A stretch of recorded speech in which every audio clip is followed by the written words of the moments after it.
Pak ya? Ya. Oke, teman-teman ya, selamat malam, selamat bergabung. Selamat malam Pak Bejo ya, dan juga Pak DJ, dan juga selamat malam.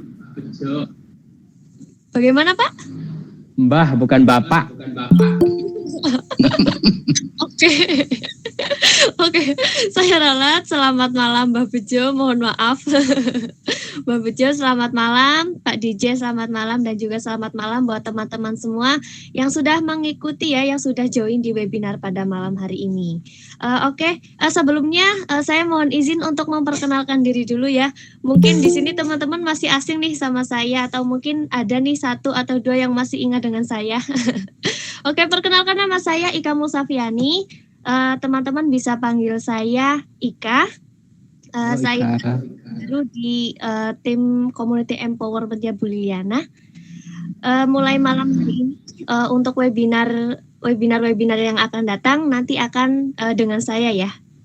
Oke, mungkin itu saja ya perkenalan dari saya. Selanjutnya seperti biasa ya, pada malam hari ini, Jumat malam, jam 7 sampai jam 8 kita mengadakan sesi webinar. Nah, untuk malam hari ini, kita akan sharing-sharing, kita akan ngobrol-ngobrol seputar tools hobby to money dengan narasumber luar biasa kita pada malam hari ini, Mbah Bejo. Selamat malam, Mbah Bejo. Selamat malam. Oke, teman-teman, Mbah Bejo ini adalah seorang praktisi atau aplikator potensial printing atau bahasa Indonesianya cetak botani atau yang dikenal luas dengan istilah ekoprint, yaitu satu dari genre seni olah kain yang khusus memproses warna maupun bentuk khususnya daun tumbuhan ke atas kain. Nah, Mbah Bejo atau nama sebenarnya Pak Handoyo, sebelum terjun ke ekoprint, beliau memulai kiprahnya tahun 2012 di bisnis batik dengan bendera Soga Batik. Baik batik tulis maupun batik di atas kayu seperti topeng, kotak perhiasan, cermin, dan lain-lain yang merupakan ciri khas sebuah kawasan bernama Desa Krebet di Kabupaten Bantul yang terkenal. Oke, sebelumnya boleh diperkenalkan dulu Mbah Bejo kepada dari Soga Batik. Silahkan Mbah Bejo. Ya, Assalamualaikum warahmatullahi wabarakatuh. Waalaikumsalam warahmatullahi wabarakatuh. Selamat malam, salam sejahtera kepada kita semua. Terima kasih atas waktu yang diberikan kepada saya, Mbak. Siapa tadi, Mbak? Mbak Ika. Telah memberikan kehormatan kepada kami untuk sedikit bercerita tentang apa yang pernah kita lakukan. Kami, ya tadi sudah diperkenalkan, nama saya sebenarnya Handoyo, cuman ya teman-teman memanggil Mbah Bejo, nggak tahu dari mana. Ya sebenarnya itu. Terus kemudian dari sebenarnya tahun 2012 itu kita secara resmi izin itu ada Soga Batik. Sebelumnya sebenarnya kita sudah melakukan, tapi cuma secara resmi izin kita 2012. Yaitu kita tinggal di daerah Desa Wisata Krebet, yaitu Sentral Batik Kayu.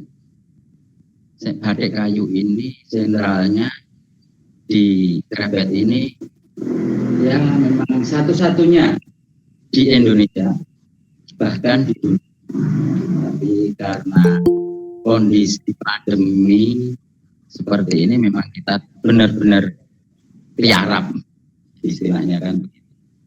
Terus kemudian kalau tentang apa yang kita lakukan yaitu ya mengeksplorasi kayu yang ada di sekitar kita, terus dibatik bisa menjadikan untuk souvenir, untuk home decor dan lain-lain. Perkenalan saya begitu dulu, Mbak. Nanti bisa kita sambung kembali. Itu dia ya teman-teman ya, profil luar biasa dari Soga Batik. Nah, teman-teman semua, bagaimana sih jika teman-teman melakukan suatu pekerjaan yang disukai dan didasari dengan passion? Tentu pekerjaan yang sebenarnya berat untuk dilakukan akan terasa lebih ringan. Karena dengan kita menyukai kegiatan tersebut, kita akan merasa senang dan tidak merasa bosan untuk melakukannya. Nah, jawabannya adalah dengan mengubah hobi dan juga minat teman-teman menjadi sebuah penghasilan. Teman ada hobi traveling, vlogger, atau food review, menulis buku, memasak, dan sebagainya. Lalu bagaimana hobi menjadi sebuah penghasilan? Nah, malam hari ini kita akan bahas seputar turns hobi to money, mengubah hobi menjadi uang, dan seputar ekoprint dengan narasumber kita pada malam hari ini, Mbah Bejo, dan akan dipandu oleh Bapak DJ. Yang pastinya akan menarik dan bermanfaat banget nih teman-teman. Jadi jangan sampai di skip ya, terus stay tune terus sampai akhir acara. Nah, untuk mempersingkat waktu, silakan untuk Bapak DJ bisa dilanjutkan untuk dipandu untuk ke acara selanjutnya. Silakan Pak. Oke, baik. Terima kasih. Selamat malam semua. Perkenalkan, nama saya DJ panggilannya, tapi nama panjangnya Didin Jamaluddin. Jadi sudah beberapa kali saya ikut slot, artinya berpartisipasi di Subik webinar ini. Terakhir itu kami memberikan sharing perihal berkebun. Dan kebetulan di sharing berkebun itu adalah temanya khusus tanaman bermanfaat untuk cetak botani gitu. Nah, jadi kebetulan aja kemarin diberikan kesempatan lagi untuk malam ini menyampaikan webinar ya, sepertinya mestakung gitu loh, semesta mendukung. Jadi ya saya minta bantuan Mbah Bejo sebagai praktisi, sebagai bisnismen juga, guru juga, apalah pendekarnya ekoprint mungkin menurut saya. Tapi sebelum kita berlanjut, saya ingin sedikit sharing. Ini kebetulan saya di studionya atau di tokonya Mbah Bejo ini di Soga Batik tuh ya. Saya sedikit house tour. Nah, ini adalah ciri khas batik kayu yang diolah atau diproduksi oleh Soga Batik Mbah Bejo ini. Jadi kalau kalian main ke Jogja, janganlah di Maliobo terus, ya. Hanya setengah jam dari pusat kota itu sudah nyampe di desa Grebet ini, gitu. Hanya di bagian selatan Jogja ya, seperti ini. Ini memerlukan keahlian khusus memang, dia dari kayu kemudian dilukis batik di atas kayu langsung gitu. Soga Batik sendiri sudah 10 tahun ya Mbah ya, kurang lebih ya, menekuni bidang crafting yang sangat khusus ini ya. Sedangkan ini di belakang Mbah Bejo ini adalah ekoprint, ini daun-daun. Ini jejak daun, kalau nggak salah ini jati, ini lanang ya kalau nggak salah, yang kuning. Jadi ini tuh bukan pakai pewarna maksudnya dari luar, tapi dia ada asli warna atau kita bilangnya tanin daun tercetak ke warna itu seperti ini gitu loh nantinya. Dan ini khusus yang ini kalau nggak salah indigo, warna indigo ini tidak mudah, sedikit sulit teknisnya dalam pengaplikasian ke atas kain. Nanti tanggal 6 Maret kita akan melakukan eco bareng, akhirnya ekoprint bareng di Jogja. Kalau ada itu pas long weekend ya. Jadi kalau teman-teman dari luar kota mau ke Jogja juga nanti di hari terakhir bisa ikutan. Oke, house tournya sudah. Kita kembali ke pokok pembahasan bahwa sebentar, makasih. Ya. Hari ini kita akan membahas tentang botanical print bahasa Inggrisnya, yaitu cetak botani bahasa Indonesianya. Itu salah satu daripada genrenya ekoprint. Ekoprint sendiri itu pengertiannya sangat luas soalnya, dan salah satunya adalah cetak botani gitu. Sedangkan di atasnya ekoprint itu ada seni olah kain gitu ya, salah satunya. Jadi seni olah kain itu bisa ke lukis kain, kemudian ke batik dan lain sebagainya seperti itu ya. Nah, malam ini kita akan mengupas tuntas, tapi masih dalam level basic, apa itu cetak botani. Nah, kurang lebihnya seperti itu ya. Tapi mungkin sebelum ke sana, sedikit lagi preview. Tadi Soga Batik sudah dibilang sama Mbak Bejo bahwa berkiprah mulai 2012, jadi 10 tahun lebih di bidangnya. Batik tulis Mbak ya? Apa aja batik apa? Batik tulis ya? Pakai pewarna alam dari mulai 2012. Oke. Kemudian digandeng ada namanya Soga warna gitu. Nah, mungkin Mbaknya bisa mulai menampilkan PowerPoint aja kalau bisa dari siap. Ya. Oke. Ini sudah masuk ke sana soalnya. Bantu untuk ini ya, media. Ya, supaya ada visualnya. Oke, jadi karena permintaan pasar yang cukup signifikan dari mulai 2012, orang-orang sudah beralih ke fashion yang boleh dibilang, bukan dibilang smart fashion. Smart fashion itu artinya apa yang kamu pakai, apa yang kamu konsumsi itu berfaedah ataupun sesuai dengan kaidah alam gitu. Jadi back to nature seperti itu. Nah, sedangkan pewarna alam sendiri sebenarnya sangat berlimpah di Indonesia. Boleh saya sharing bahwa dari mulai zaman penjajahan Belanda, jadi sejak zaman VOC zaman dulu, kemudian masuk Portugis. Nah, barang-barang atau pewarna alam Indonesia ini justru diangkut dari kita keluar, gitu loh. Dari terutama kalau nggak salah namanya Simplopos, itu kalau bahasa lokalnya pohon lobak ya Mbak ya, lobak kalau nggak salah. Di daerah itu paling banyak daerah Indonesia Timur, mereka menggunakan sebagai modal untuk tenun kalau nggak salah. Itu ada satu narasi bahwa pada saat Portugis masuk sana itu pohon-pohon itu harus ditebangin gitu loh.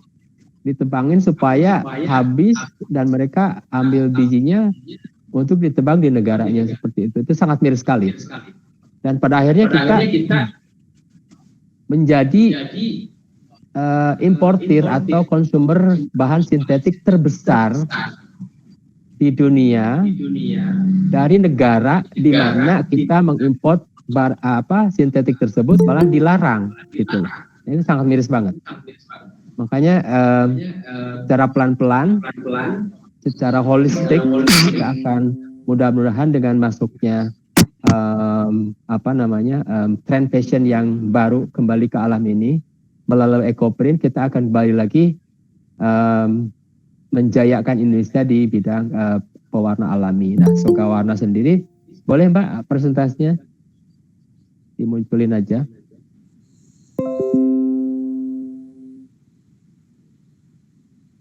Ya, oke. Soga Batik next.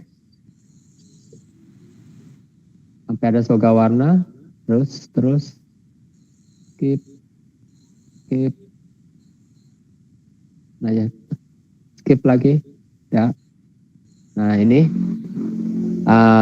Soga Warna ini adalah menjawab kebutuhan atau demand dari pasar terhadap pewarna alam gitu, yang mereka bisa aplikasikan sesuai dengan kebutuhan bisnisnya. Nah, si Soga Warna itu sendiri berpikir bahwa orang ngapain males-males harus merebus bahan baku pewarna alam, harus membeli, mendatangkan dari mana yang jauh gitu. Zaman sekarang kan orang senangnya instan aja gitu loh, kayak makan Indomie, sudah ada bumbunya semua di sana. Jadi Soga Warna ini hadir dengan pewarna yang siap pakai dalam bentuk cairan dari 100% murni pewarna alam gitu. ada sekitar 23 warna basic yang sudah mereka produksi, di mana teman-teman dari 23 itu pun nanti bisa bermain ya, campur-campur seperti itu, seperti ini, bereksperimen, mungkin bisa menjadikan ratusan warnanya seperti itu. Nah, selain pewarna alam yang sudah dikemas siap pakai, juga Sogawana itu hadir dengan zat lainnya yang membantu ya, seperti mordan dingin, mordan soga untuk membantu pewarna menempel di kain dan juga fiksasinya seperti itu. Oke, mungkin sampai di poin ini ada yang mau bertanya, monggo, atau Mbah Bejo mau menambahkan? Oke, saya sedikit menambahkan. Jadi untuk seni olah kain yang disebut ekoprint itu kami mengenal sekitar tahun 2012-13 lah kan gitu dari teman. Tapi masuk di Indonesia tahun berapa kami kurang tahu persis. Itu memang berasal dari luar negeri. Itu. Jadi teknik seni olah kain, teknik ekoprint banyak ada junta, ada apa itu sasiran, ada lukis kain. Nah, ini ada lagi yang disebut ekoprint. Sebenarnya kata ekoprint yang diperlukan oleh orang barat itu adalah jadi cetak yang ramah lingkungan. Eko, makanya mereka diberi kata eko. Jadi print, cetak. Jadi sebenarnya bahan alat semua harus ramah lingkungan. Nah, jadi tanpa plastik, tanpa zat kimia, tanpa apapun sebenarnya. Nah, terus kemudian dalam perkembangannya untuk menghasilkan motif daun, bunga, bisa kulit, itu kemudian ada terobosan-terobosan. Makanya ada yang pakai plastik, pakai pengikat plastik, pakai wrap, pakai lakban dan sebagainya. Kemudian dipisahlah istilah itu dengan print, botanical print. Istilahnya kan gitu. Nah, terus saya menerjemahkan dengan cetak botani. Dengar suara saya? Kedengeran, Pak. Jadi terus kemudian untuk jadi sebenarnya membuat motif daun, bunga, ataupun kulit pohon pada kain. Intinya sebenarnya di situ. Nah, kemudian bagaimana cara untuk daun bisa keluar pigmen? Sebenarnya kan daun itu di samping dia daun adalah punya klorofil, tapi dia punya pigmen yang ada di dalam daun, bunga, dan sebagainya. Jadi kalau seperti kita waktu dapat pelajaran biologi bahwa daun itu punya yaitu klorofil, zat hijau daun, kan gitu. Nah, disinilah teknik bagaimana daun bisa tercetak dalam kain, pada di atas kain.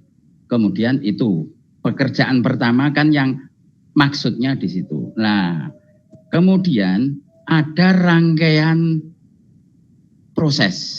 Jadi di cetak botani atau orang masyarakat banyak mengenal yaitu ekoprint ada dibagi menjadi dua teknik yang berbeda, yaitu founding dan steam. Founding itu dengan dipukul-pukul, steam dengan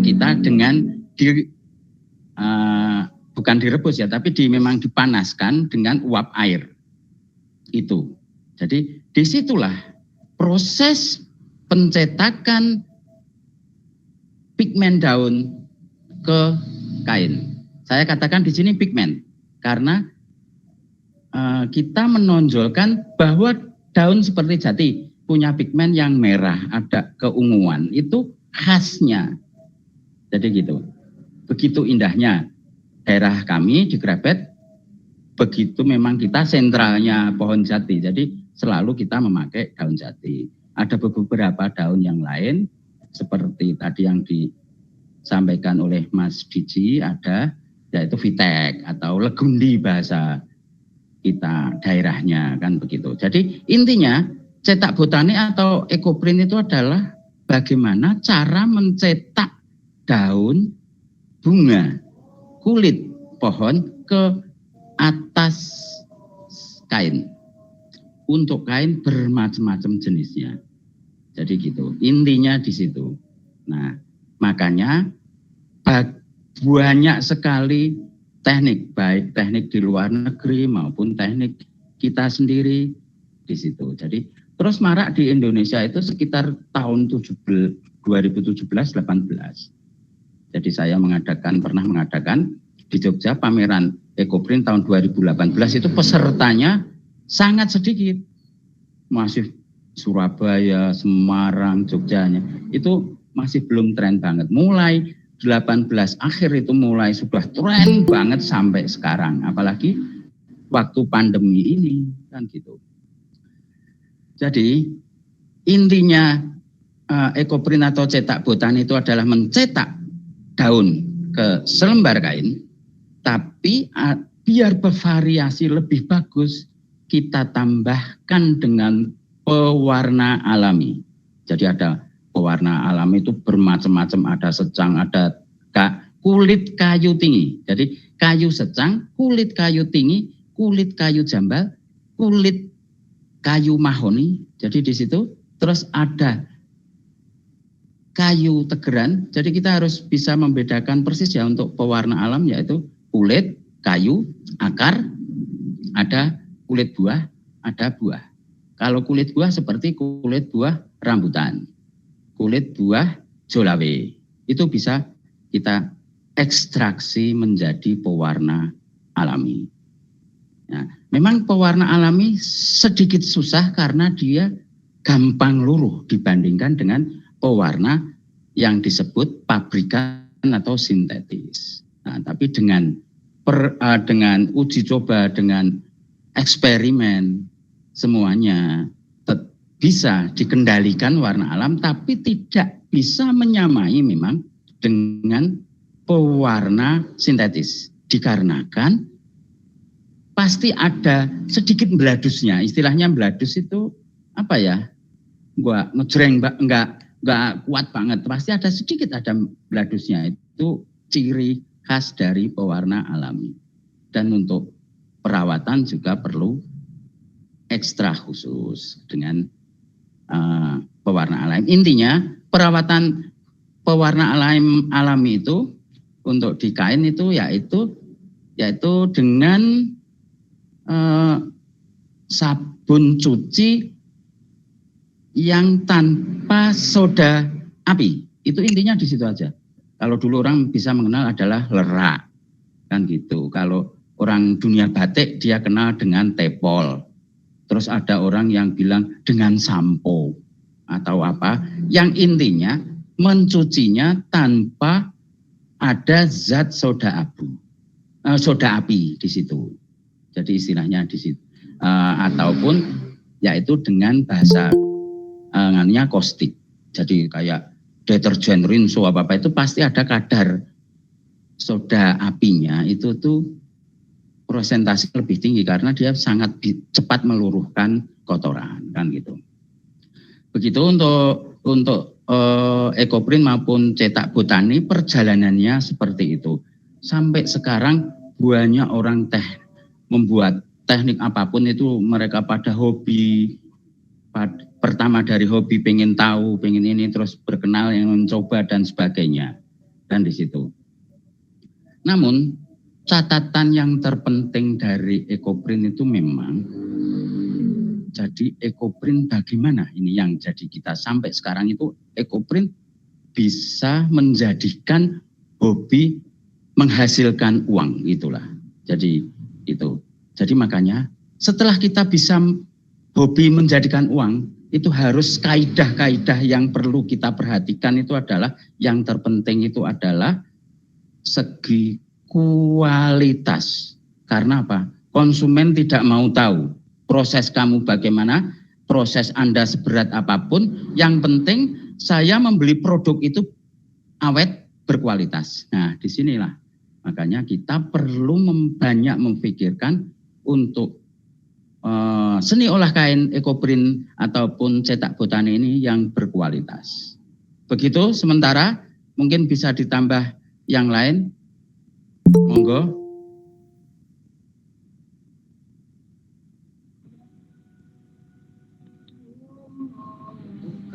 Oke, keren banget nih Mbak Bejo.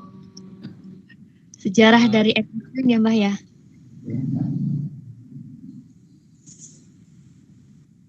Dari teman-teman partisipan ini, monggo kalau ada yang mau tanya sampai di titik ini.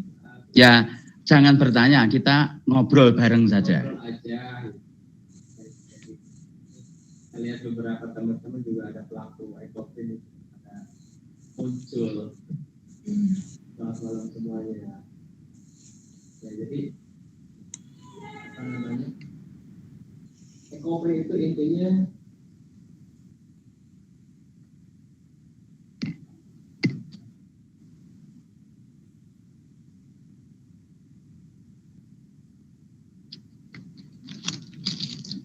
ya, makasih Mbak.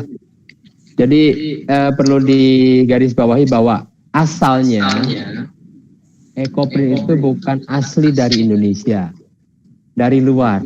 Kenapa? Karena di luar tuh nggak ada batik. Betul gitu ya Mbak ya? Di luar itu nggak ada batik, artinya orang memanfaatkan botani, tanaman supaya bisa berkarya. Gitu. Sementara kita kaya dengan budaya batik saat itu, gitu loh. Ya. Tapi gini ya Mas DJ, walaupun datang dari luar negeri, tapi pelaku ekoprint besar di dunia sekarang di Indonesia. Betul, paling banyak di sini. Orang-orang kita yang nggak kalah dengan luar negeri itu memang berasal kalau nggak salah dari India. Jadi pada tahun 2006, jadi ada desainer dari India, dia menampilkan kalau nggak salah di Eropa, itulah dikenalkan ekoprint 2006.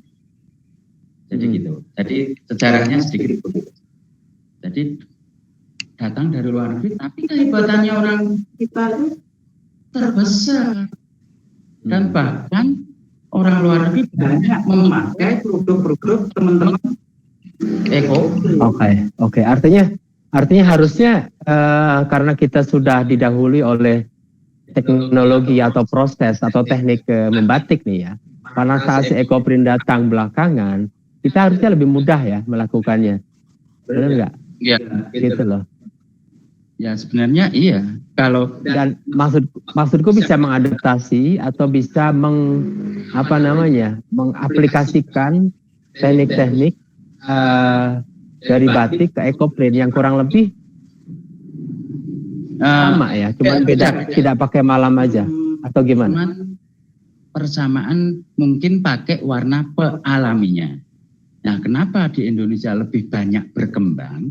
Karena kan di Indonesia batik warna alami sangat banyak sekali, dan dari simbah-simbah dulu, dari nenek moyang kita sudah memakai pewarna alami. Dan sekarang ekoprint pakai pewarna alami. Jadi makanya kita cepat berkembang di Indonesia. Itu loh maksudnya. Oke. Ya, betul. Oke, Mbak, bisa dilihat PowerPoint-nya yang mungkin tentang pemilihan kain. Oke, kita akan share lagi ya Pak ya. Ya, satu itu dulu aja. Mungkin sambil kita lihat nunggu screen presentasi Mbak Bejo, kita mulai dari teknik pemilihan kain dulu, atau kain apa sih itu yang masuk dalam kaidah ekoprint ini? Itu kita bicara dulu. Ya, untuk kain itu adalah yang banyak dipakai adalah yang mengandung serat alami. Nah, di sini serat alami itu bisa berbahan alami, bisa dari bahan berbagai macam. Umpamanya katun dari kapas, rayon dari pohon. Yang banyak kalau yang di sementara kayak di Riau ya, itu tuh dia dengan produksi rayon itu dengan bahan utama kayu eukaliptus. Itu bahan rayon. Bisa sutra. Sutra itu tuh. Nah, ini bedanya katun sama sutra. Dia serat tunggal dan ya. Mbak, PowerPoint-nya nomor 11, coba tampilin dulu. Oke, lanjut Mbak.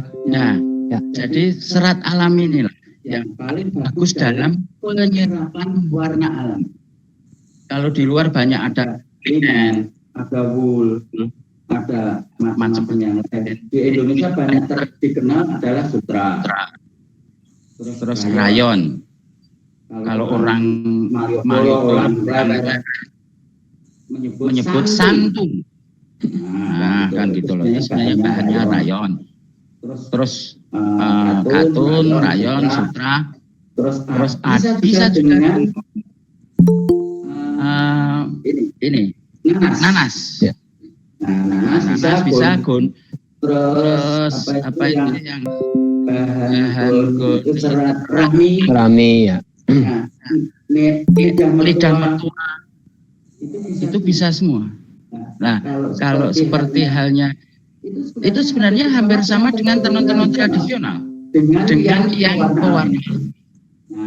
Nah, di sini untuk pemilihan jenis kain sebenarnya yang harus diperhatikan penting adalah bahan benar. Kedua, ukuran benar. Ketika konstruksi tenun. Nah, di sini ini paling pokok harus diketahui karena untuk menentukan bagaimana cara kita mentreatment untuk memberi model kepada nanti ekoprint. Nah, jadi kan banyak ada dari 20S, 24S, 30S, 40S, 50S, sampai 60S. Konstruksi pun bermacam-macam. Apa itu jumlahnya? Maksudnya konstruksi di sini adalah inci itu terdiri dari berapa jumlahnya. Jadi begitu ya Mas DJ. Jadi harus penguasaan jenis kain wajib diketahui dan dikuasai oleh seorang yang mau melakukan membuat ekoprint. Begitu Mas DJ. Oke. Ya, jadi kalau boleh digarisbawahi bahwa tadi kembali ke kaidah ekoprint bahwa bahan kain salah satunya untuk dipakai ekoprint itu harus berasal dari serat alam, ya. Ada dua jenis, satu adalah selulose ataupun katun kita biasa bilangnya, ya kan? Juga rayon, artinya rayon itu serat alam non katun, betul nggak? Ya, gitu ya. Katun itu berbahan kapas. Ya, betul. Rayon berbahan pohon. Oke. Terus ada serat bambu. Ya. Nah, di sini itu dikatakan serat selulosa. Oke, selulosa. Ya. Seperti kayak sutra, wool, itu serat. Bambu juga ya. Bambu termasuk selulosa. Ya, oke. Nah, kalau wool, apa itu sutra itu adalah serat dengan protein. Serat tunggal ya. Iya, serat tunggal protein. Oke.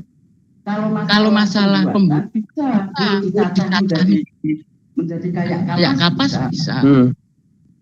Terus Untuk dijadikan serat tunggal itu tinggal proses pembuatan.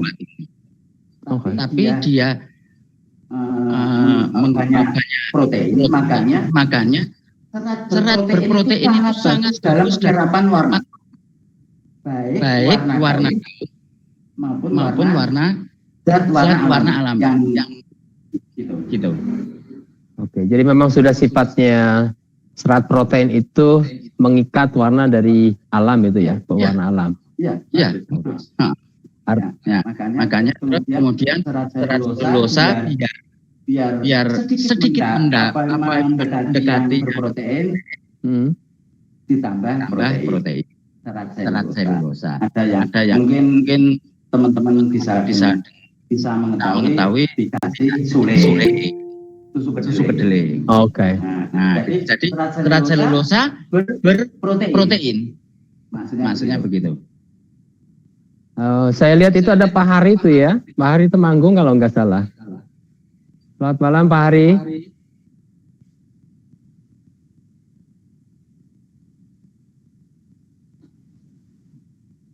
Oke, kita lanjut dulu aja. Jadi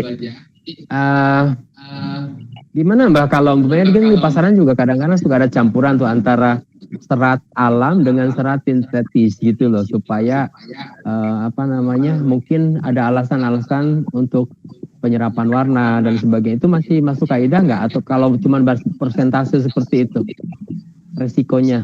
Maksudnya serat alam plus serat sintetis. Ada juga ya kayak seperti itu.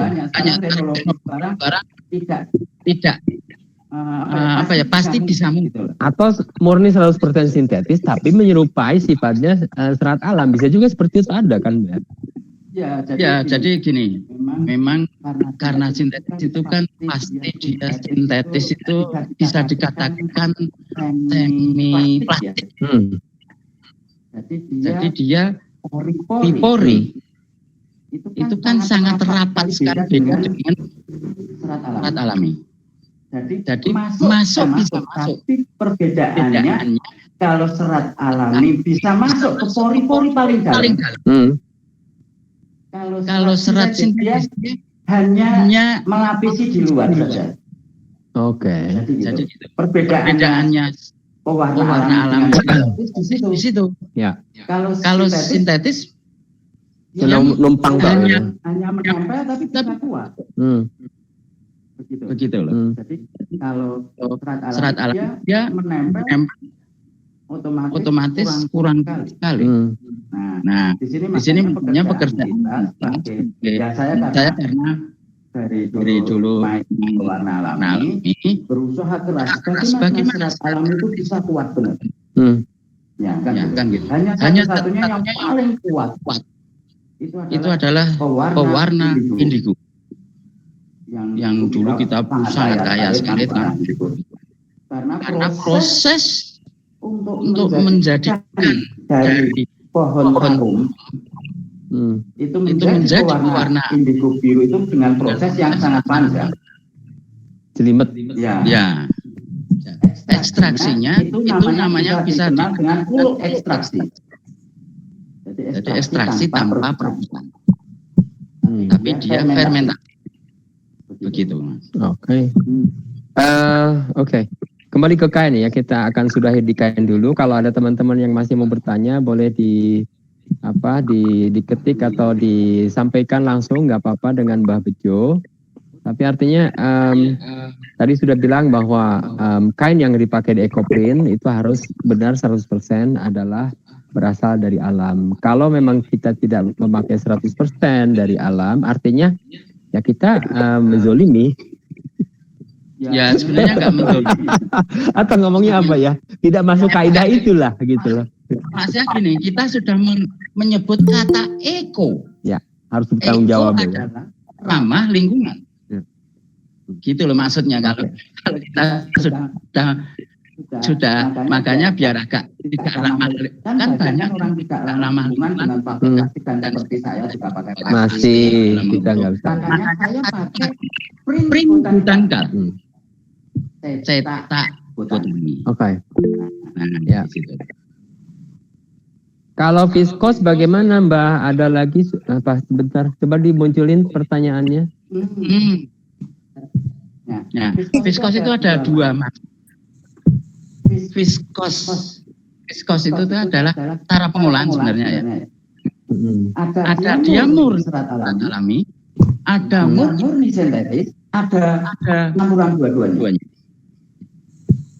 Jadi viskos itu sebenarnya ada yang sintetis ada, yang serat alami ada, terus apa campuran ada. Nah makanya terkadang kita kesulitan kita membeli kain di toko. Pedagangnya enggak apa ya, kurang paham tentang pokoknya saya jual primissima. Ya. Terus kodok ini apa mungkin primissima primissima gamelan kan gitu loh. Ya. Coba mungkin bisa ditanya. Ini benangnya berapa? Instruksinya berapa? Nah, kadang tidak ini perbedaannya. Jadi saya beli kain di Bandung itu beda sekali. Kalau pedagang di Bandung dia paham, gitu loh. Ini dia pakai apa, konstruksinya berapa, benangnya sekian, tahu. Mbak Isna masih tanya ini tadi seputar viskos. Gini aja, bukan soal viskos juga sih, keseluruhan kain. Bagaimana membedakan saja antara ini alam atau serat alam dengan sintetis gitulah. Kasat matanya gitu loh. Oh, kasat mata ya? Gitu. Nah, dengan teknologi sekarang memang sangat susah sekali. Benar. Apa dibakar atau gimana? Nah, itu hanya jalan satu-satunya cuma itu. Terus terang itu ya. Terang teknologi sekarang canggih, industri memanipulasinya ya. Ya, sudah pintar sekali. Ya, gitu. Tapi sebenarnya dalam kaitan naturol itu spesifikasinya ada. Jadi kain keluar dari pabrik, spesifikasinya pasti ada lembaran kertas yang ditempel di situ. Di situ tertera bahannya apa, konstruksi sekian. Nah itu melihat melihat.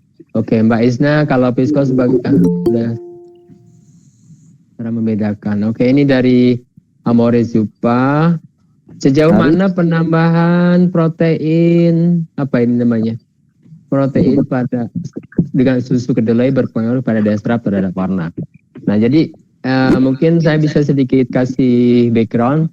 Penambahan susu kedelai terhadap serat alam, selulus lah terutama ya, terutama atau katun gitu. Itu kan sebenarnya kita memanipulasi serat non protein mirip-mirip protein gitu kan. Mirip-mirip serat protein sehingga penyerapan warna itu akan lebih baik daripada yang tidak ada intervensi susu kedelai. Benar nggak itu? Ya. Kalau nggak salah itu di dunia barat pun malah susu kedelai itu berfungsi bertindak sebagai mordant, agent gitu loh. Boleh bilang seperti itu, boleh klarifikasi ya. Jadi begini, bukan memanipulasi ya. Nah, kalau nanti kain dikasih zat mordant memanipulasi. Manipulasi itu sebenarnya ngakalin, Mbak. Bukan dalam catatan. Bukan negatif. Jadi istilahnya, sebenarnya susu kedelai itu protein. Ya. Protein itu membantu sel-sel yang ada di kain. Ya, serat. Serat. Itu tuh mengikat warna dengan lebih kuat gitu loh. Maksudnya protein kan gitu loh. Ya, jadi itu dengan menggunakan susu kedelai.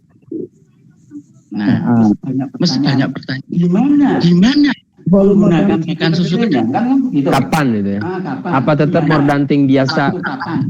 Mordan biasa yang kita lakukan itu juga tetap diaplikasikan pada saat menggunakan susu kedelai atau enggak gitu? Ya. Jadi kalau begini, kalau di batik ya kan?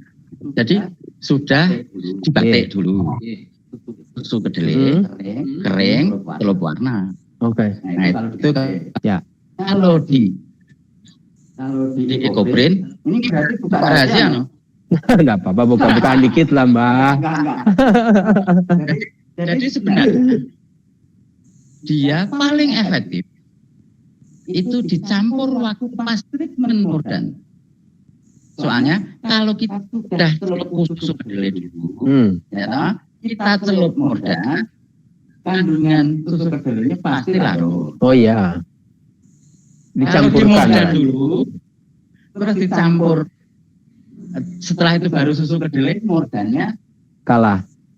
ya bukannya kalah, mesti ada luruh karena dicelup kan. Nah, otomatis ya paling efektif dicampur dengan waktu treatment Mordan kain. Oke, jadi zat Mordan dengan susu kedelai dicampurkan gitu. Kedelai bisa dikatakan Mordan juga bisa. Mordan adalah, ya kan gitu. Nah, pemirsa teman-teman Ekoprint lebih tahu persis ya Mordan adalah apa kan gitu. Ya. Mungkin ya, asumsi kita itu. Adalah apa kan gitu lebih tahu kan gitu.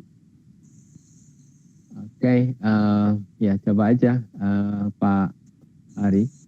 Kemudian ada pertanyaan lagi, untuk membuat Ekoprint ada KUKB. Apakah itu harus? Apakah boleh KB pakai plastik? Maaf saya pemula. Itu dari Mbak Rustami. Maksudnya? Jadi Mbak Rustami ini bilang di Ekoprint kukus lah ya ini ada istilah KU sama KB kan, gitu loh. Ya.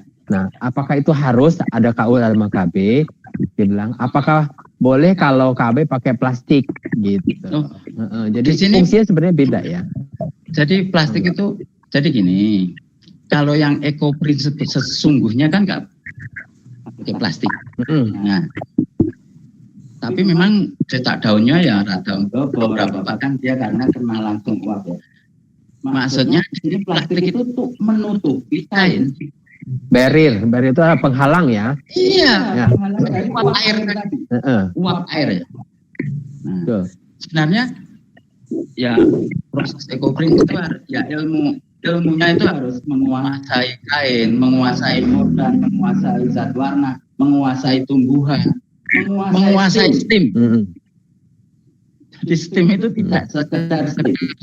Enggak hanya saya. Apa? Air pun harus dikuasai. Tuh.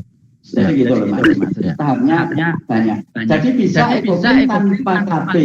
Yang dimaksud KU itu yang dimaksud secara umum KU itu adalah kain yang akan ditempel dan menghasilkan warna yang bagus. Warna daun. KU itu adalah kain utama ya singkatannya, di mana daun itu akan tercetak di kain tersebut. Ya. Umpamanya tidak pakai blanket boleh. Tapi putih. Kalau jadi gini, ada yang putih tanpa. Kalau kita mau putih saja tak apa-apa. Kalau berwarna, kain KU-nya diwarna, ditempel daun tanpa blanket. Pertanyaannya bisa pigmen daun menembus warna tersebut. Jadi untuk Mbak Rustami, istilah KUKB itu sebenarnya untuk membedakan saja di dalam proses sistem kukus ini, di mana biasanya KU atau kain utama itu di mana media daun akan nempel di situ. KU itu biasanya diisi atau mengandung Mordan, bukan? Nah, jadi dan KB adalah warna yang akan ditransfer ke kain KU itu, betul nggak? Secara umum? Ya, secara umum betul. Spesifiknya kain utama atau KU itu di Mordan. Ya. Bisa juga KB-nya di Mordan juga. Gitu loh. Ada yang orang KB-nya kunjung itu kan Mordan. Oke. Jadi kain utamanya putih, tempel gembong. Ya. Kain utamanya sudah di Mordan, KB-nya juga Mordan kunjung. Tempelkan ya sudah bisa begitu. Ataupun ada sekarang macam-macam, ada yang kain dulu di Mordan, tambah kain lagi, tutup lagi kan gitu. Oke. Jadi itu hanya masalah teknis lah, masalah resep mau teknis masing-masing untuk menciptakan variasi dari hasil ekoprint khususnya yang kukus ini. Sebenarnya pertanyaannya sederhana, boleh nggak kalau nggak pakai plastik? Boleh saja, hanya saja plastik itu sebagai penghalang, gitu kan? Gitu, ya boleh. Tapi ada konsekuensinya masing-masing. Bahkan tanpa plastik dengan mordan alami kita payah sekali loh. Ada silobak, ada gambir, ada jeruk nipis, ada gelembeng wulu, ada jebok pisang, ada air sawah. Air sawah? Iya, air sawah. Nah, jadi gitu. Mordan alami banyak. Kita belum mengeksplor mineral lagi ya, bebatuan kayak gitu yang sebagai mordannya. Enggak, maksudnya kalau ekoprint asli. Jadi kan gitu. Jadi, kemudian ini juga memberikan sedikit masukan kepada teman-teman pelaku ekoprint. Apa itu mordan? Kenapa harus mordan? Kenapa? Fungsi mordan? Itu yang harus benar-benar kita menguasai dan tahu persis. Oke. Umpamanya saat kecil. Kenapa harus kita pakai mordan? Nopo ranggo mordan kulit pisang? Kenapa harus kita pakai mordan tunjung? Kenapa kita tidak pakai mordan roti bolu? Bisa nggak? Enggak, masalah. Oke. Maksudnya saya cuma jadi kita harus tahu persis kenapa. Jadi maaf untuk teman-teman mungkin di sini teman-teman semua yang pelaku maupun pemirsa maupun penggiat ekoprint. Jadi memordan kain sesuai dengan itu. Tidak harus ini. Nah, kan. Ya, ini Mbak Isna Rifana ada pertanyaan kembali. Nanti setelah dijawab sama Mbak, mungkin Mbak Isna boleh ngomong sedikit ya, memperkenalkan dari mana supaya kita paham, tahu. Jadi tak kenal maka tak sayang gitu ya. Mbak Isna tanya kembali, rayon tadi kan terbuat dari kulit pohon. Oke lah, anggap seperti itu kan, kulit pohon ataupun kayu yang dibubur gitu kan, itu bisa. Apakah memang lebih mudah rapuh daripada yang bahan kapas? Bentar. Dari pengalaman kain rayon yang di ekoprint, terutama dengan mordan tunjung, setelah beberapa waktu kain menjadi bolong-bolong dan rapuh. Kemudian bagaimana cara mencegah kerapuhan kain tersebut? Jadi ini sebenarnya mungkin permasalahan yang di mordan dengan tunjung, kain itu harusnya cenderung memang lebih cepat rapuh gitu ya. Ya, jadi gini, dari mungkin saya sedikit silakan. Tunjung adalah ferrosulfat. Nah, dia sebenarnya basa sudah teroksidasi, dia akan menjadi sulfat. Nah, yang bikin jadi bolong-bolong itu tunjung ferrosulfatnya menjadi jenuh. Jadi seperti kita mungkin kenal kita sekolah H2SO4. Asam sulfat. Kalau sudah jadi jenuh, contoh air aki. Sebelum dimasukkan di aki, dia Aquades ya. Apa namanya? Pokoknya itu stop water. Tapi setelah di dalam aki keluar kayak apa? Ambruk. Nah, untuk mengatasi kain di bolong-bolong dan untuk rayon itu penyerapan bagus, untuk keawetan memang dengan apa itu katun. Nah, karena mordan tunjung maupun tunjung.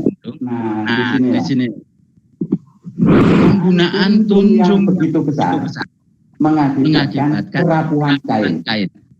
Kedua, kalau pakai tunjung, cucilah sangat bersih.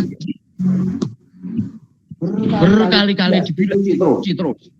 zat tunjung sulfatnya biar begitu. Oke. Silakan, ada yang mau tanya lagi, bisa diketik di halaman chatnya. Saya kembali lagi tarik sedikit. Teman-teman ini kan sepertinya tunjung itu seperti alat sapu jagat supaya warna nempel gitu, warna dari daun ya, keluar gitu loh. Tunjung ferrosulfat itu adalah merubah warna. Modifier juga ya? Ya, jadi kan gini. Sebenarnya dia nggak mengeluarkan daun. Jadi sebenarnya kan gini. Kalau daun itu namanya kan punya zat daun, klorofil. Pigmen juga. Kalau tanpa tunjung, dia apapun jadi hitam. Kalau pakai tunjung, jadi hijau jadi hitam, hijau jadi hitam. Itu sepertinya mengeluarkan warna, padahal jati itu warna aslinya itu merah keunguan. Nah, dengan tunjung kayak Vitek, dia sebenarnya kuning, hijauan sedikit. Dengan tunjung jadi hitam. Jadi ngapain pakai daun fresh, daun asli kalau semuanya akan berakhir jadi hitam ya Mbah ya? Ya makanya kan di situ bukannya. Jadi variasi lah pakai tunjung. Jadi makanya saya tadi hanya menceritakan Mordan, tunjung apapun yang disebut seperti itu. Oke. Masih ditunjung lah toleransinya nih terhadap pemakaian atau aplikasi di kain supaya ya oke, ini sebagai mordan tapi masih aman gitu loh kepada kain maupun terhadap lingkungan kalau dibuang gitu Mbak sisa nih. Berapa persen lah ini teman-teman masih ada yang masih jadi gini ya, kalau menggunakan tunjung itu untuk patokan secara baku memang tidak ada, tapi ilmu titen saja. Oh ya, Mbah dulu. Ya kan kenal persis lo tunjung lo, jangan dikira enggak. Untuk membuat warna coklat tua itu menggunakan tunjung untuk fiksasinya. Nah, Mbah dulu kenapa kayaknya bisa Mbak? Kenapa? Nah, itu tadi kan Mbak dulu maksimal dia pakai bisa 30 gram per liter. Tinggi itu? Iya. Iya. Tapi Mbak dulu nyucinya buat kan benar-benar berkali-kali sampai tunjungnya itu hilang. Setelah fiksasi itu ya. Iya. Nah, artinya dinetralisir dari kain dibuang ya. Iya. Benar-benar dengan sampai benar-benar bening benar. Nah, di sini makanya toleransi. Kalau saya terus karena mbah dulu nenek moyang kita pakai batik warna alam sogan yang pakai tunjung, dia maksimal 30%, saya pakai air itu saja. Kalau saya itu 30% itu sudah luar biasa tunjung. Oke. Ya. Amannya 10 lah. Iya. Ada nggak alternatif lain untuk menggantikan tunjung gitu? Tapi sifatnya sama dengan tunjung, gitu. Umpamanya kita ngekum 3 karat. Oke. Nah, terus kemudian kita yang mengandung ferro lah, ya, tapi masih friendly sifatnya ya, masih. Terus air sawah yang itu bisa. Yang kuning itu Mbak, kalau di sawah itu. Maksudnya, tapi itu kan kurang praktis. Itu teman itu saja. Betul, tapi sangat alami. Nah, seandainya ini apa ya? Bukan rahasia sebenarnya. Merendam besi karat sama air tidak mungkin bisa bersatu, pasti karatnya di atas. Betul. Nah, jadi makanya harus ada pencampurnya, emulsinya, katalisnya ya, anunya. Bukan katalis ya. Penyampurnya lah. Ya. Jadi boleh pakai. Kalau saya ilmu saya itu bahan yang paling yang kita dengan satu tetes sunlight ya bisa campur cepat. Ya itu menarik juga. Betul. Jadi sebenarnya deterjen cuci piring itu kan untuk melarutkan zat-zat kotoran seperti itu ya, atau gimana? Banyak. Ini hanya satu tetes, jangan banyak malah zat-zat yang ada. Ini menarik, pemakaian seperti sunlight itu ya. Karena saya juga pernah mengekstrak namanya kesumba itu loh, merah itu. Ternyata kesumba itu lebih baik di pers begitu, press itu loh, supaya bijinya bisa ditanam kembali, jangan digodok artinya toh. Nah di press, jadi ada kandungan zat bixin namanya, di mana itu akan keluar jika ditetesi sunlight tersebut. Tapi kembali dinetralkan pakai minyak gitu loh. Jadi bixin itu akan keluar dengan minyak goreng biasa. Ya, kurang lebih seperti itu. Kita remes-remes gitu, akan keluar warnanya oranye gitu, kemerahan. Kemudian pokoknya ada zat bixin itu kalau nggak salah. Tapi kan nggak bisa. Jadi kembali ditetesi dengan si sunlight ini supaya dia nyampur. Nah, ini menarik. Mungkin extracting pewarna kita akan bicara di kemudian hari. Ini sebenarnya sudah jam 8 teman-teman dan masih di sesi basic. Ini nggak mungkin selesai 2 jam. Gimana dari Subi, masih mau dilanjut aja dulu? Ini peserta ada 44 lebih, berapa orang? Silakan dari peserta yang hadir online mau bertanya, boleh di voice out pakai mikrofon supaya terdengar semua atau ditulis. Betul. Memang ini bahasanya cukup, harusnya basic botanical print loh. Kita dalam banget ya. Yang nggak apa-apa itu soalnya pasti berhubungan. Betul. Ya basicnya ya tadi istilahnya kain, tempel daun, keluar pigmen daun, itu basic. Silakan, ada yang mau bertanya kembali? Karena kalau kita lanjut dengan PowerPoint itu nggak bakalan nunut waktunya terlalu panjang. Jadi artinya dari EcoPrint sendiri ada dua cara yang kita pahami bersama, yang biasa dikukus atau diponding di Indonesia. Padahal ada juga yang digodok loh. Ya, digodok itulah juga. Digodok. Jadi saya sudah coba yang digodok, itu juga memang tinggal selera. Itu masalah teknis itu kan sangat dinamis ya. Sangat setiap hari itu semua orang punya, dari ilmu cocoklogi menciptakan ilmu yang baru. Gitu. Harusnya loh ya. Jadi sebenarnya begini ya.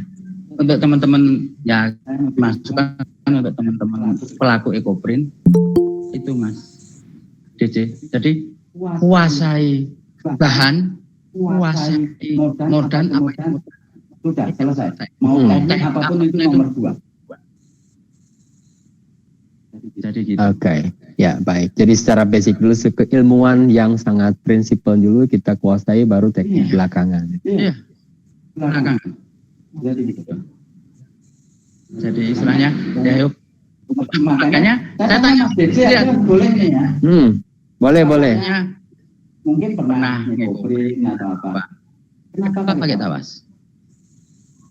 Kenapa pakai tawas? Karena tawas itu paling mudah didapat, Mbak. Itu dulu saya itu. Ya. Okay. Kedua cukup relatif. Dapur mudah mana? Ya lebih mudah garam dapur, bisa di warung sebelah. Gitu loh. Karena udah biasanya pakemnya dari sana gitu, orang pakai tawas ya tawas gitu. Tawas kedua juga lebih nggak terlalu sulit juga gitu kan. Memangnya tawas dengan garam dapur itu sama fungsinya? Enggak. Aku itu hanya kenapa harus tawas? Gitu loh, aku itu kan gitu. Berarti ada sesuatu di tawas. Ada sesuatu. Nah, makanya. Apa itu? Apa itu tawas? Apa fungsi tawas? Apa fungsi tawas? Apa sifat tawas? Kan begitu harusnya pertanyaan itu ya. Harus dikuasai ilmunya sebenarnya, tapi tanpa menguasai ilmunya ya ambiar, betul nggak? Ya dapatnya resep itu tadi. Ya, maksudnya kalau resep itu sebenarnya kan gampang fotokopi, gampang download dari internet, gitu loh ya. Itu sesuatu yang mudah gitu loh. Itu kan resep itu sudah jadi. Artinya resep orang lain kita boleh ikut mencoba resep tersebut, gitu kan. Cuma mau sejauh mana gitu resep itu kita ikuti, cocok nggak dengan kita, mudah nggak barangnya didapat gitu loh. Artinya ya. Cocok-cocokan dimudah-mudahkan. Jadi gitu. Jadi pengen dikasih resep gitu, jane Mas. Oke, ada yang mau bertanya lagi silakan. Kita masih punya waktu 15 menit. Pak Hari. Ya, monggo. Pak Hari. Silakan memperkenalkan diri, sharing-sharing sedikit lah, Pak. Jadi di sesi webinar ini tidak ada ini loh istilahnya. I am not teacher, you are not student, gitu kan? Kita duduk sama-sama, gitu loh. Kita bincang kok, bukan presentasi apa-apa, tapi cuman pengalaman. Ya, ini kangen teman-teman silaturahmi di Vakum ini. Mungkin Pak Hari bisa sedikit sharing kenapa terjun di dunia ekoprint sebagai pebisnis gitu umpamanya. Apakah di situ cukup cukup untuk beli Pajero tiap tahun, Pak?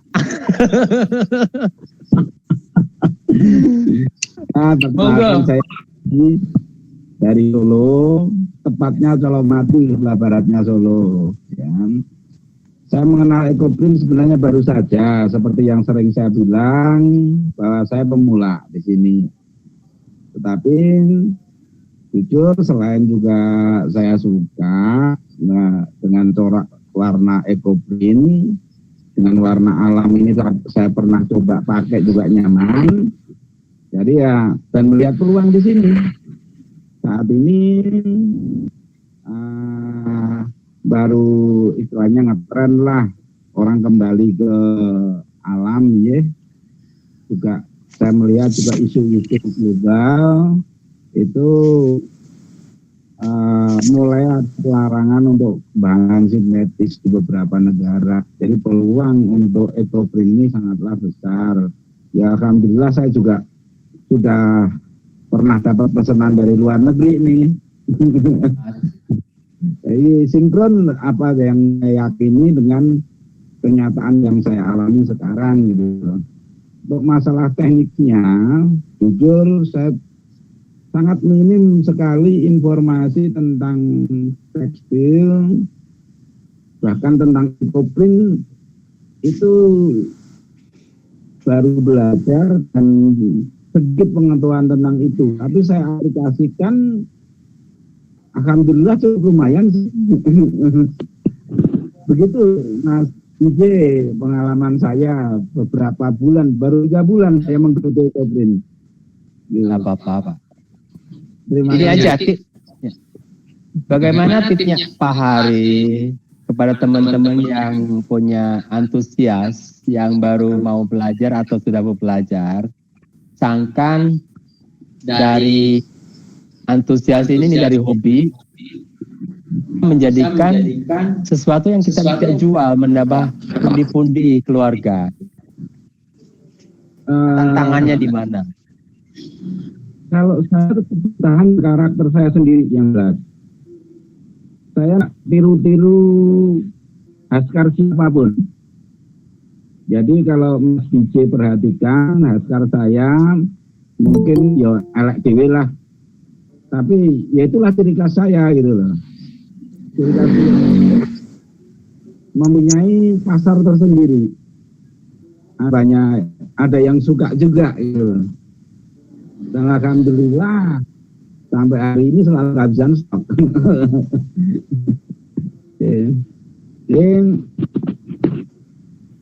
Bolehlah berguru siapapun, tapi jangan coba-coba untuk tiru karakter ini, karena setiap orang itu punya kepekaan secara sendiri-sendiri. Kalau dipaksakan contoh enggak bisa. Itu. Jadi, untuk masalah pengetahuan kan biasanya masalah mordan ini. Kalau saya sarankan ya kuasai satu mordan dulu aja. Ya. Kuasai satu mordan dan itu dipahami benar. Sebenarnya masalah mordan itu juga fleksibel, tergantung yang kita ingin seperti apa. Seperti yang Mbak Bejo tadi bilang, penguasaan tentang bahan-bahannya itu yang paling penting, itu yang pertama harus dikuasai. Seperti Mbak Bejo tanya masalah alum, masalah tawas ya, tawas itu apa? Bahwa tawas itu alum itu yang bisa sebuah logam yang bisa berkarat, tapi tidak terlalu mempengaruhi warna, tapi mengikat warna. Saya juga suka pakai alum atau tawas itu. Proses ekoprint sendiri sebenarnya kan perekatan pewarnaan itu dengan menggunakan karat yang saya pahami. Makanya dipakai besi atau ferro atau tawas alum. Jadi ya setelah memahami itu saya rasa lebih mudah di ekoprinter, terutama yang mula itu untuk mengaplikasikan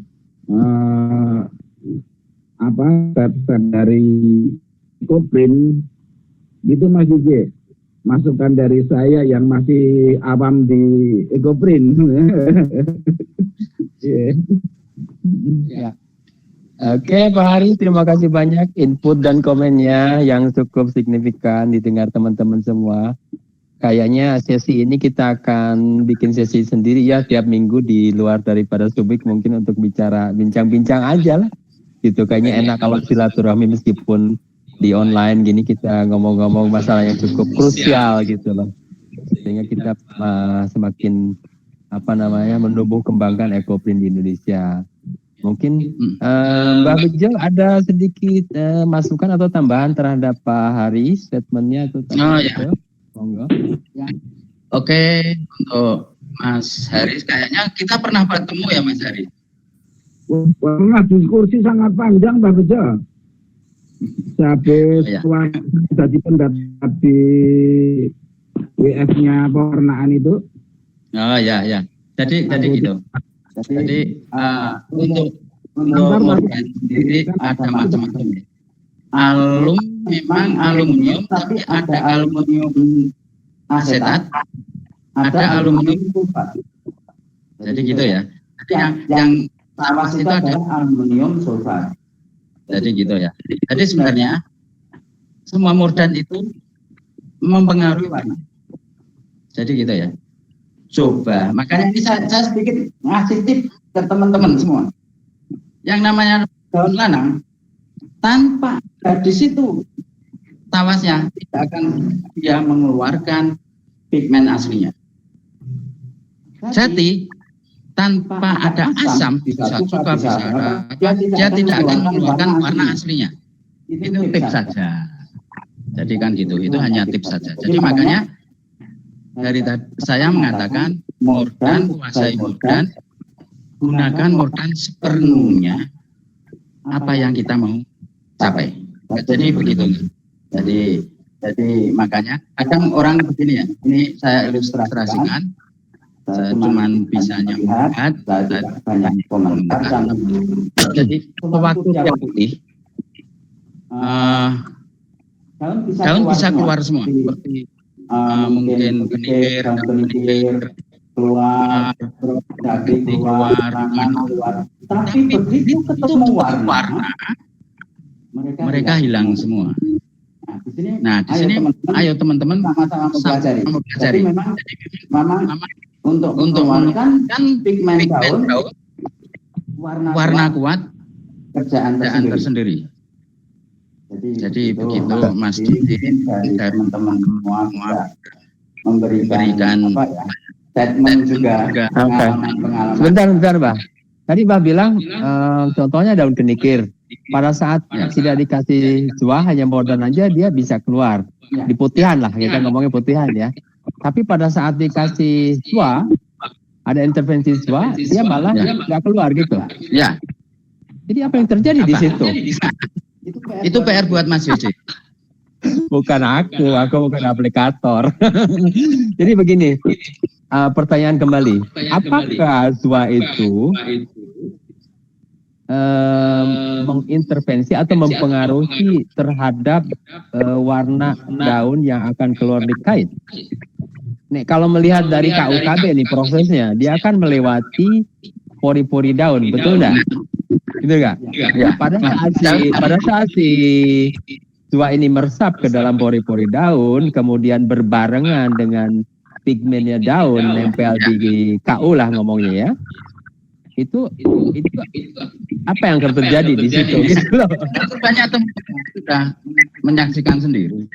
Karena daun punya pori-pori, otomatis semua yang ada di KB akan masuk ke pori-pori daun, akan mempengaruhi pigmen daun. Disitulah reaksinya.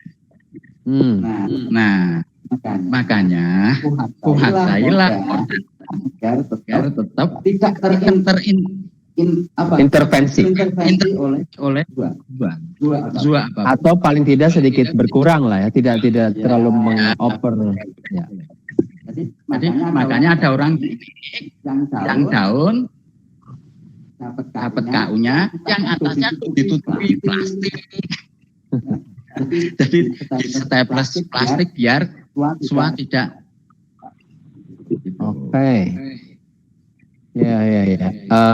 Ini ada pertanyaan kembali. Tapi sebelum ke pertanyaan dari Tuhu Suprapti, sedikit tanya ini yang cukup prinsipal, bukan cukup prinsipal, artinya tren. Aku ngomong tren sebentar ya. Jadi apa ya? Soalnya gini. Tadi kembali lagi ke benang merah di awal bahwa ekoprint ini kan asalnya dari barat. Artinya stylenya, warnanya, patternnya itu kan tidak mungkin sama dengan seleranya orang sini, gitu loh. Boleh dibilang begitu. Ini menurut saya pribadi. Koreksi saya kalau saya salah. Jadi haskar atau karya-karya ekoprint seperti apa yang disukai pasar Indonesia secara umum gitu. Ya. Oh, ini pertanyaan ke saya? Iya. Atau gitu. Jadi gini, ini pengalaman saya tentang pewarna alamin baik batik pun baik ekoprint.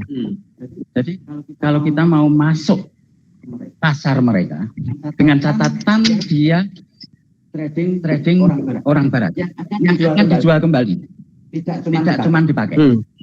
Jadi orang luar negeri istilahnya pulaan ke kita. Oh enggak, yang saya tanyakan sebenarnya pembelinya orang Indonesia dan dipakai sama orang Indonesia. Mereka sukanya yang seperti apa? Bukan. Tapi maksudnya kayak begini pertanyaan tadi, karena kan ini budaya orang barat tadinya nih ya. Kita budaya orang barat, jadi kita punya batik yang bisa diaplikasikan atau disesuaikan dengan budaya batik kita di sini, gitu loh. Nah jelas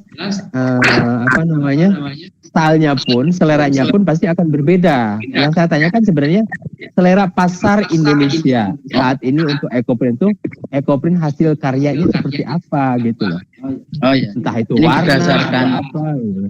Itu berdasarkan pengalaman saja ya Mas Cici. Ini berdasarkan prosentase. Jadi pangsa pasar prosentase tertinggi sekitar 95% orang timur, orang timur lah kita. Hampir sama dengan kita Malaysia, Cina dan sebagainya, orang selatan bagian timur ini.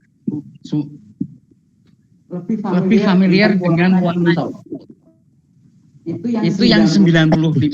Yang 5% ada gitu. Kalau dalam negeri warna yang ngejegreng artinya gitu. Ya, seperti jegreng gitu. Karena ini pengalaman saya yang karena saya retail, saya yang di dalam negeri pun juga banyak yang istilahnya mereka jual kembali kan gitu. Jadi style Indonesia umpamanya biru ya birunya yang biru gitu loh. Kalau dongker kalau yang merah ya agak merah gitu. Jadi gitu loh Mas.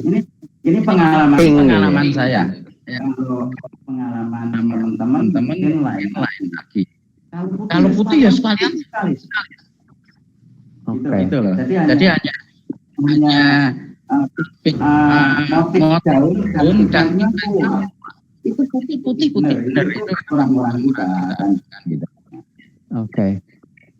Ini bisa ini enggak? Ini saya bicara tentang mindset nih ya, mindset orang Indonesia ya. Di mana mak itu kalau ke Jogja kan belanjanya daster di Malioboro dengan warna sintetik yang jreng gitu dengan daun-daun yang gelap-gelap. Apa mereka masih menyampaikan seperti itu enggak? Gitu loh terhadap ekoprint. Nah ini pertanyaan yang cukup menggelitik. Ini selera itu kan di mata ini. Jadi memang di situ. Jadi sementara trennya dulu sampai sekarang coba itu ya batik-batik warna sobat itu yang beli mesti orang-orang high itu jumlahnya sedikit kalah dengan yang batik-batik ngebrand apalagi batik printing yang ngebrand suara. Nah, ini hanya dunia batik ya. Oke. Yang sudah lama berkecimpung di bisnis di negeri kita ini. Oke. Nah, bagaimana ekoprint juga ya memang itu. Jadi, saya juga makanya ini saya ini. Jadi saya itu menerapkan ekoprint manut. Jadi gini, pasar umpamanya saya orang datang ke saya, kan saya dibuatkan ekoprint warna ini, gitu loh. Banyak kan di situ. Jadi request warna itu dari yang buyer. Jadi makanya saya berusaha mengembangkan warna yang sesuai dengan permintaan konsumen. Oke. Nah ini hal-hal seperti ini ilmu banget nih harus dicatat oleh para pelaku ekoprint khususnya yang sama halnya saya ada ya organisasi keagamaan tertentu yang dia khasnya hijau. Oke. Jadi dia minta ekoprint yang hijau seperti khas organisasi mereka. Nah itu pekerjaannya apa ya? Nah itulah tantangan saya selama ini di situ. Terus kemudian ada yang dari umpamanya saya ingin ekoprint yang seperti batiknya Kopassus itu. Ini menarik sekali. Gini, seperti dua sisi belah belati, ya. Sementara ekoprint itu dikategorikan sebagai hasil karya seni, bukan seperti batik cetak biasa, ya. Gitu nih, teman-teman. Setuju dengan bahwa ekoprint ini sebenarnya lebih naik kelas. Gitu.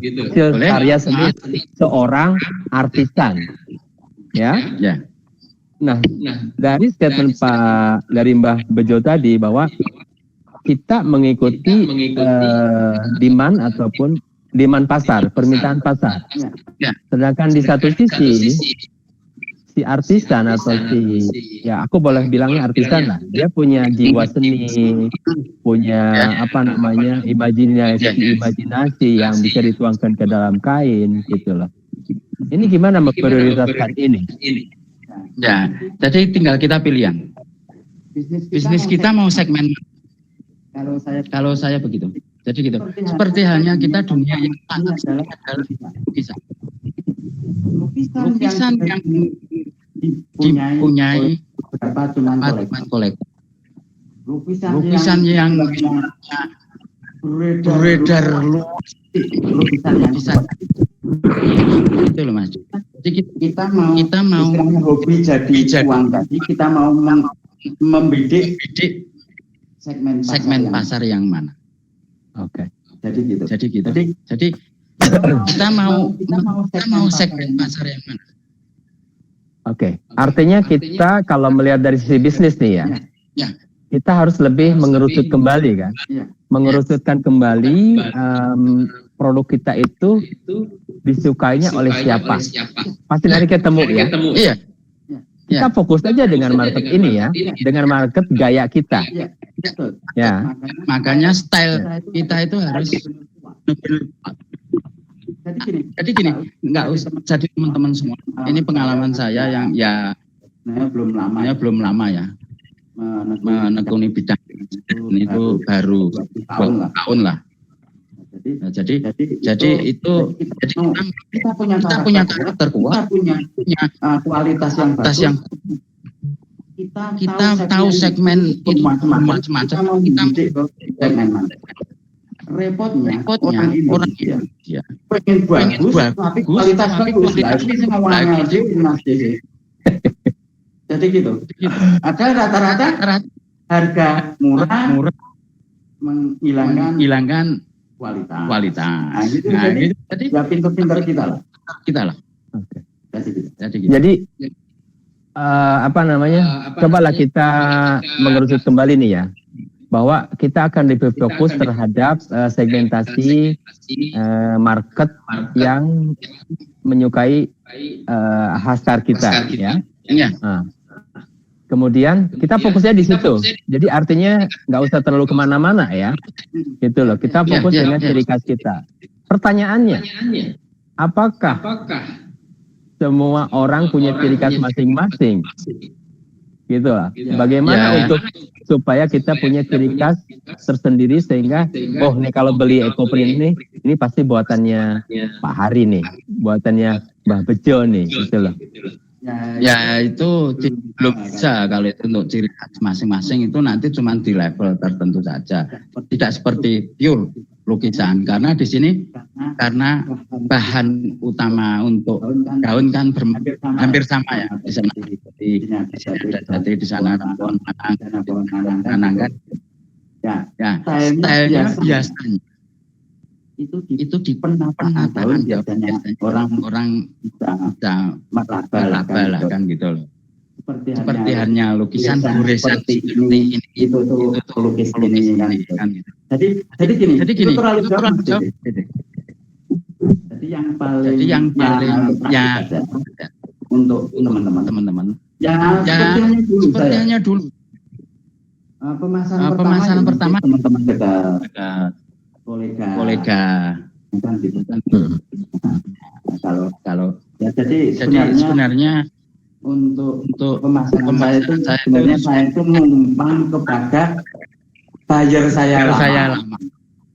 Oke. Mereka dulu dodolan ini batik rada sepi, dodolan kopi. Oke.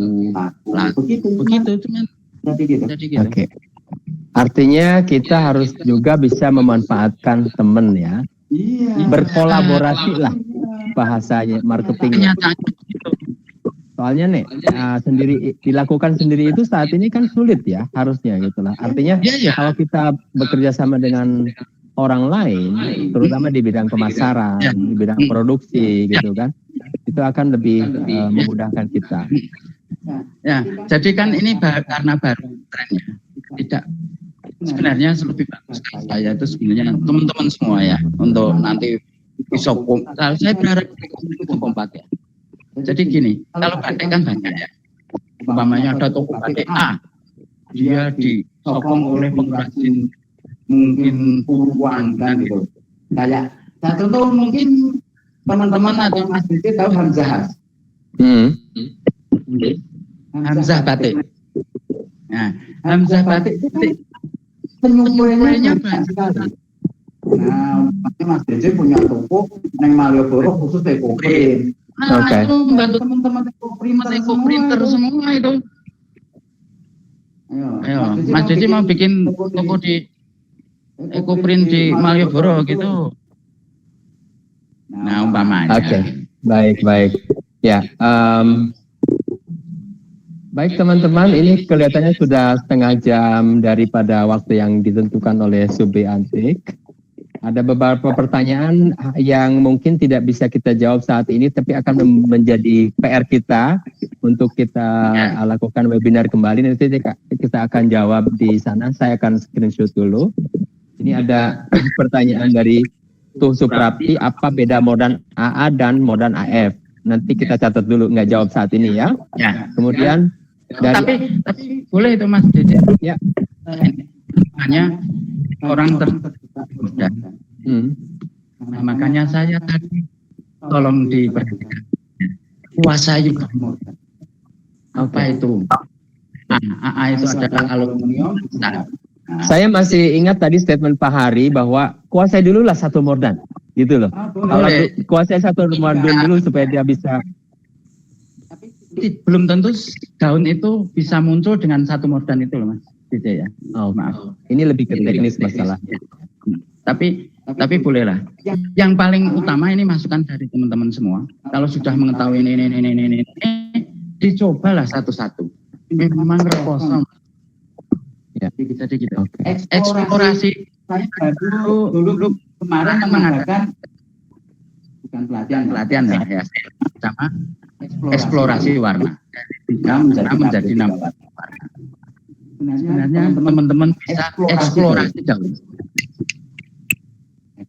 Saya akan berkendara. Ya. Oke. Ya. Pak Hari juga di sini kembali membuat komen atau masukan bahwa eksplor dedaunan asli Indonesia. Keanekaragaman botanik kita paling hebat di dunia. Maksudnya ini betul. Malah eksplor daun-daun yang sekitar rumah kita dulu aja. Soalnya endemi di sekitar Bantul mungkin beda dengan di Jawa Timur atau di Sumatera gitu ya. Yang akan menjadi ciri khas daripada ekoprint kita. Saya setuju dengan Pak Hari. Kemudian dari Mbak Edita Rianti, apa yang membedakan pewarna soga batik dengan pewarna alam lainnya Pak? Karena maksudnya mungkin dengan produk lain ya.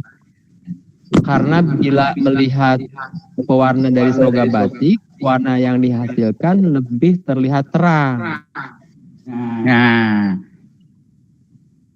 pewarna terang tidak selalu pakai tunjung, Mas. Intinya di situ. Coba teman-teman memakai mordan non tunjung. Insya Allah warna bisa terang. Nah, ya maaf itu jam terbang juga, Mas. Saya mempelajari warna lama rahasia perusahaan ya. Tapi mungkin nanti mau sharing kembali. Jadi istilahnya gitu dari saya teringat loh Mas, saya untuk bisa mengeksplorasi secang. Warna secang biar stabil, biar merahnya bagus. Itu hampir 2 tahun. Saya mempelajari secang mana yang terbagus, ini yang terbagus itu 2 tahun. Saya indigo itu 3 tahun Mas, ngetik puluhan kilo di bulanan. Yang pasti ini ya Pak, apa namanya Mbah, bahwa kita eksplorasi saja, gitu ya. Kalau tanpa praktek pun kita nggak bakalan tahu ini intervensinya dengan apa, akan timbul warna seperti apa, gitu kan. Jadi kalau kembali bertanya lagi bahwa ekoprint ini misteri atau sudah ilmu pasti? Kalau cetak daunnya itu memang misteri Mas. Kan soalnya gini loh, satu pohon jati umpamanya, daun ini bisa beda Mas. Itu kalau warna. Oke. Jadi daun tercetak nanti begini kita tidak bisa mendeteksi secara langsung. Tapi kalau nanti akan jadinya warna ini. Kita sudah bisa memprediksikan 80% minimum lah ya. Bisa. Makanya saya pernah memberikan sedikit tips. Ekoprint perlu infrastruktur peralatan yang memadai. Jikalau ada alat yang deteksi nanti daun warnanya apa akan saya beli dan itu tidak akan beri lagi. Nah, ini pun menjadi PR untuk para. Jadi karena saya tidak mendeteksi warna yang keluar. Itu alat juga. Jadi artinya begini, kita bekerja itu dengan dua hal. Satu SOP, betul? Ya. Yang kedua adalah alat, ya toh. Tanpa kedua itu, tidak mungkin kita menghasilkan sebuah produk yang baik, gitu ya. Betul. Oke, catat ya teman-teman semua. Jadi ada SOP yang memang kita sudah. SOP itu begini loh. SOP itu dibuat dan hanya bisa terjadi kalau sudah di tes dulu, betul nggak? Iya. Ya. Jadi makanya untuk teman-teman begitu kita mau explore atau percobaan Ekoprint, saya ini hasilnya akan begini. Saya rubah ini hasilnya. Jadi itu jadi buku primbon. Ya memang semua orang harusnya punya namanya black book alias primbon itu. Kita melakukan sebuah eksperimen, kita akan catat sehingga besok-besok kalau kita akan mengulangi warna ataupun pattern yang sama, kita kembali ke buku tersebut ya. Nggak bisa ngawang-ngawang setiap hari. Ya. Makanya selalu saya bikin warna sekian, color meternya saya akan tutup terus, nanti akan menghasilkan seperti ini. Begitu color meter saya 8 yang saya potongkan, saya akan 8. Jadi makanya saya ikut satu secampur bisa menjadikan beberapa warna tonase. Itu butuh alat yang namanya color meter, Mas. Ya, alat kelembapan. Jadi artinya daripada repot-repot mendingan beli aja di Soga Warna ya. Jangan terus gitu. Oke. Yang paling minim lah kalau seorang ekoprinter itu ingin mengekstrak warna sendiri nih ya. Yang paling minim peralatannya apa? Yang paling minim artinya gini. Nih kalau aku menggodok kayu mahoni umpamanya, supaya membuat kepekatan yang standar untuk warna mahoni, itu harus bahannya seperti apa, kualitasnya mungkin, kemudian perbandingan bahan baku dengan airnya seperti apa. Ini orang masih belum punya kepastian juga sebenarnya. Makanya dicatat ya. Saya dulu sebelum punya color meter, saya umpamanya ini warna mahoni 10 liter tak jadikan 8 liter, hanya punya kain kita celupkan warna ini, kita simpan 10 liter jadi 8 seperti ini. Nanti tak jadikan liter, tak tes seperti ini. Dicatat. Agak rumit, Mas. Oke. Baik. Kita akan tutup aja. Kalau enggak itu akan kemana-mana. Tapi ini ada satu pertanyaan, satu aja tolong dijawab sebelum kita tutup ya. Dari Umu Hasan Fadila. Salam kenal dari Medan Pak Horas. Bagaimana dengan air kelapa? Bisakah sebagai mordan? Yang kedua, sekarang ini banyak peredaran. Tadi yang pertama ya. Yang pertama adalah bagaimana dengan air kelapa? Apakah bisa dipakai sebagai mordan? Yang kedua, sekarang ini banyak peredaran mordan singkat. Dari sisi efisiensi waktu, rasanya itu lebih menguntungkan. Idealnya berapa lama waktu terbaik mordan ting? Terima kasih. Berapa lama ngemordan itu maksudnya? Durasinya waktu mordan. Nah, untuk air kelapa. Jawab dulu yang air kelapa itu apakah sebagai mordan atau bukan? Mohon difermentasi dulu. Fermentasi dulu. Ya, biar dia mineral air kelapa biar keluar. Dan kemudian setelah air kelapa itu nanti akan difermentasi asam. di pH-nya asam. Bagus. Kalau air kelapa kurang karena dia masih kandungan airnya, mineralnya belum muncul. Nah, kan gitu. Jadi makanya bagusnya difermentasi. Banyak cara fermentasi. Mas DJ pernah juga punya apalah banyak itu. Ya. Nah itu yang pernah cerita ke saya.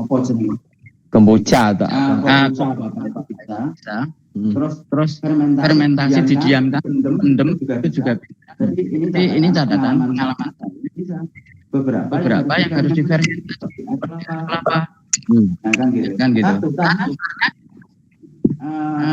Bagus supaya perusahaan juga bagus.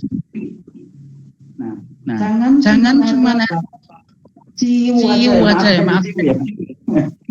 yang itu bisa buat modal. Gitu. Terus kemudian tentang durasi. Nah, untuk makanya kuasailah kain tadi. Ada yang cepat meresap. Ada yang lama. Maksudnya kalau modal harus sekian. Lihat dulu kain apa dulu. Kainnya apa itu baju atau kanvas yang tebal. Modalnya lebih lama. Dia meresapnya itu lama. Oke, baik Mbak. Terima kasih banyak. Kita akhiri saja sesi webinar kali ini. Sudah hampir 2 jam. Ini lebih durasi daripada yang disediakan oleh Subiantik. Terima kasih semua teman-teman yang sudah partisipasi di sini. Kalau ada pertanyaan-pertanyaan silakan nanti diadreskan ke saya. Bisa di grup WhatsApp-nya Pak Hari ataupun di Facebook grup juga. Dan terima kasih kepada Subiantik yang sudah memfasilitasi webinar ini. Kita akan akhiri saja sesi webinar kali ini. Semoga menjadi catatan teman-teman yang pemula maupun yang sudah manula untuk bisa menyikapi opportunity maupun kesempatan EcoPrint ini menjadikan sebuah hobi menjadi panik seperti itu. Baik, selamat malam semua. Selamat malam. Sampai ketemu. Terima kasih banyak. Terima kasih banyak kepada Pak DJ ya yang malam hari ini sudah membantu saya ya untuk dipandu dalam sesi webinar kali ini. Ini luar biasa banget ya, karena kita ternyata punya 3 narasumber sekaligus nih dari Pak DJ, Mbak Bejo dan juga tadi ada Pak Hari ya. Luar biasa sekali. Terima kasih banyak nih Bapak-bapak, Masya Allah malam hari ini. Dan tadi kita sudah membahas seputar sejarah, kaidah dan pengelolaan dari EcoPrint ya, yang mana dari pembahasan yang tadi itu ternyata masih basicnya ya teman-teman. Itu masih basicnya saja sudah luar biasa sekali ya. Dari pemilihan kainnya, lalu pewarnanya dan sebagainya, itu luar biasa banget. Dan ini juga menjadi salah satu contoh ya teman-teman ya, mengubah hobi menjadi uang ya teman-teman. Salah satunya tadi dari testimoninya Pak Kari ya, beliau menekuni EcoPrint karena berawal dari hobi. Ini luar biasa banget nih teman-teman. Oke, ini tak terasa ya kita sudah 1 jam ya sharing, kita sudah luar biasa banget, ilmunya sangat bermanfaat sekali. Kita masih ada 1 sesi lagi besok ya, Mbak Bejo, masih ada sesi besok. Mungkin kalau teman-teman ini belum pertanyaan ya yang belum terjawab, itu kita masih ada 1 sesi lagi besok di Telegram, di Telegram ya, via Telegram di jam 10 sampai jam 11 siang. Jadi teman-teman jangan sampai ketinggalan ya. Oke, mungkin itu saja ya. Sekali lagi saya ucapkan kepada Mbak Bejo. Terima kasih kepada Pak DJ juga malam hari ini untuk ilmu dan wawasannya. Kita masih berjumpa besok lagi ya. Dan teman-teman kalau masih penasaran dengan produk-produk dari EcoPrint ya, bisa kunjungi di Soga Batik ya, Instagram Soga Batik, maupun di Perfecto Yanto ya, itu untuk Instagramnya. Dan teman-teman jangan lupa Subi Antik ya di semua sosial kami, di Instagram, di TikTok maupun di YouTube kami @subiantik. Untuk mendapatkan informasi-informasi terbaru mengenai produk dari Subi Antik, promo-promo dan juga event-event yang akan dan untuk webinar minggu depan ya, untuk webinar minggu depan, Jumat minggu depan, kita akan membahas infuse water untuk menjaga imun tubuh selama pandemi dengan narasumber yang nggak kalah luar biasanya nih dari malam hari ini, Ibu Wiwin Hospitalia. Nah, buat teman-teman jangan lupa buat join juga ya. Oke, itu saja teman-teman. Sekali lagi terima kasih kepada Mbak Bejo, terima kasih kepada Pak DJ, terima kasih kepada sudah berpartisipasi malam hari ini. Saya pamit, terima kasih. Selamat malam, selamat beristirahat.